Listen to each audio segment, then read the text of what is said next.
what is going on? She's just deleted her Twitter. She's getting called out because it was because an interview got brought up. The president of the Indiana Fever is spiraling into damage control after Caitlin Clark publicly called her out for all to see. Shockwaves are tearing through the league, leaving fans in disbelief. With outrage snowballing by the hour, the heat on her is only getting worse. I'm not joking when I say this. Something's gone weirdly wrong. Like, we literally hired a freaking Chronically Online GM. But wait, this goes far beyond a single press conference or trending moment. The real story runs deeper, and I've uncovered every piece of it. I have said before, and I will say it again, Stephanie White, Amber Cox, Kelly Crosscroft, the Indiana Fever president, they were not ready. Now, Christine Brennan in her book confirmed the WNBA and the Indiana Fever did not realize what they were about to get themselves into with drafting Caitlin Clark, because the popularity they weren't prepared for and didn't see. Chaos just erupted inside the Indiana Fever's front office, and Caitlin Clark's fans are furious. The rookie, who's been packing arenas and turning the WNBA into must-see TV, is now catching shade from her own team president. Kelly dropped a comment so tone-deaf it sent shockwaves through the fan base. Her big vision: "We want the Fever to be like Apple."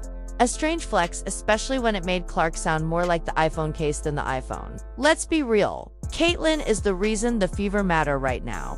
She's the one driving merch sales and keeping national cameras locked on the team. But instead of celebrating that, the execs seemed determined to downplay her impact. Fans weren't having it. Social media lit up, calling the remark exactly what it was: pure disrespect. And then Crosscroft vanished. Her X account gone overnight. No apology, no clarification, nothing. It looked like she hoped logging off would make the outrage disappear. But the internet doesn't forget neither. Do Fever fans? Yes, Stephanie White, every single solitary move that you make is going to be scrutinized. Welcome to it. Right here. You know the pressure's real when someone wipes their social media mid-scandal. That's exactly what Fever president Kelly Crosscroft did after her now infamous Apple comment went viral. And trust MIT didn't go viral in the way she was hoping. Fans pounced the second the clip hit the timeline. Clark's supporters swarmed X like bees on a spilled soda, calling her out. They accused Crosscroft of reducing Caitlin Clark, the driving force behind the WNBA's current buzz, into some generic product in a clumsy business metaphor. By Friday night, her X account was gone. No explanation, no apology, no PR cleanup, just poof. And that silence spoke louder than any carefully worded statement ever could. Fans weren't just disappointed, they were livid. We're talking season ticket holders and diehards who've worn Fever gear through years of losing seasons. Now, they feel straight up betrayed. They're watching the front office fumble the exact moment they've all been waiting for. And it's worse than bad timing. This came after weeks of silence on Clark's on-court treatment. She's been taking hit after hit in games while refs act like they forgot their whistles at home. And now, her own team president can't acknowledge her worth without turning it into a brand pitch. Please? Fans saw right through it. Crosscroft's disappearing act only confirmed what they were already thinking. This isn't just a PR blunder, it's a full-blown trust crisis. And the Fever's front office just struck the match. Then, just when things couldn't get more chaotic, Sophie Cunningham entered the picture. But we'll get to that in a second. First, hit that like button if you think Caitlin's being targeted on purpose. Drop a comment if you think the refs are just blind, and buckle up. Because it's only getting messier from here. If I was a ref, I know I would mess up all the time. Yeah. Like, I'm not saying that your job is easy, but when it is a simple call right in front of your face multiple times, what are you doing? You said just go tomorrow. You're on the Las Vegas Strip. What can the Las Vegas expect from Sophie? Oh, you know what? I'm just gonna be me. I don't go in there trying to predetermine anything. I'm dialed in. I need to focus on hitting my shots, making sure I'm executing the schemes right. I'm not focused on the extracurricular activities. And you know what? During that, it was just part of the game. I think the refs had a lot to do with that. It was a build-up for a couple of years now of them just not protecting, the star player of the WNBA. And so at the end of the day, I'm going to protect my teammates. That's what I do. And I'm a team player, so it's all good. Sophie Cunningham, Caitlin Clark's self-proclaimed bodyguard and unofficial VP of Try That on our court and you'll get dropped, just lit the league on fire. On the debut episode of her podcast, Show Me Something, Sophie went full scorched earth. Her opening monologue, raw, unfiltered, straight out of a Netflix drama. And she didn't just aim at rivals, she went after everyone, especially those trying to downplay Caitlin Clark's impact on the WNBA.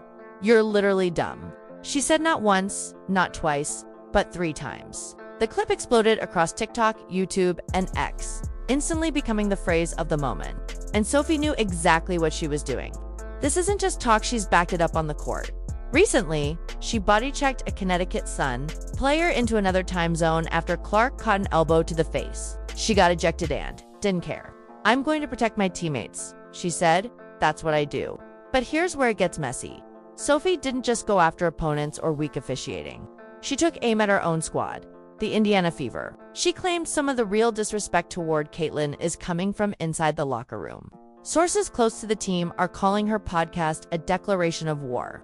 The Culture Clash fans have been sensing it's real. Old school vets versus viral stars isn't just a league-wide tension, it's brewing right inside Indiana. And Sophie isn't here to play nice, she's here to blow it all up.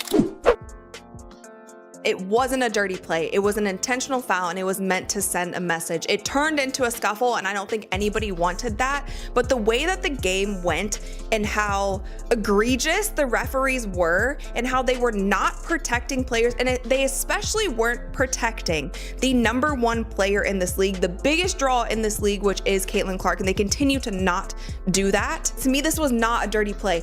This was making a statement because the referees didn't do their damn job. This would not have happened at the end of the game if the referees did their job during the first play. If the referees did their job, not just the first play, every single play leading up to that. If the referees had control of the game, that is their only job. The referees' first job, their #1 job, is to protect their players. Like, I get it to a certain extent, and like every rookie coming into the league, that's how you're going to treat them. But there's just more for her. Let's just say Caitlin Clark is being hunted on the court. Elbows, body checks, even eye gouges, and the refs silent.